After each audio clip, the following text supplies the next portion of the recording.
সেই কথাগুলোই আমরা বলে যাচ্ছি। এখন প্রবণতা দেখা যাচ্ছে সংস্কার কমিশনের প্রচেষ্টার মধ্যে, মানে জাতীয় কমিশনের, যে নির্বাহী বিভাগকে যত বেশি নিয়ন্ত্রিত করা যায়, সেটা নির্বাহী বিভাগকে অতীতে একজন স্বৈরাচার হয়েছিল, সেজন্য নির্বাহী বিভাগ বিলুপ্ত করতে পারবো না, দুর্বল করতে পারবো না।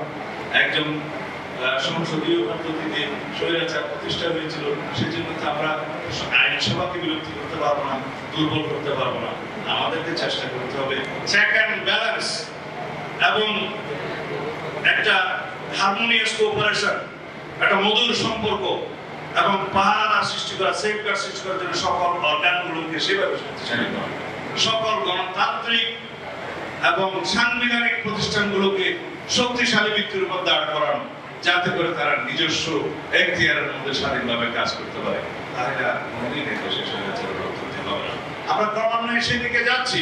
আমরা 70 অনুচ্ছেদের মধ্যে সংস্কার এনেছি, সবাই ঐকমত্য হয়েছে। এখন একটা প্রস্তাব আরো দিয়েছে আমরা রাষ্ট্রপতি নির্বাচনের ক্ষেত্রে উভয় পক্ষের সদস্যদের মধ্যে গোপন ব্যালটে স্বাধীনভাবে এমপিরা ভোট দেবে, সেটা আরেকটা বিপ্লব হবে। আর প্রধানমন্ত্রীর নেয়া আমরা 10 বছরের সীমাবদ্ধ করলাম।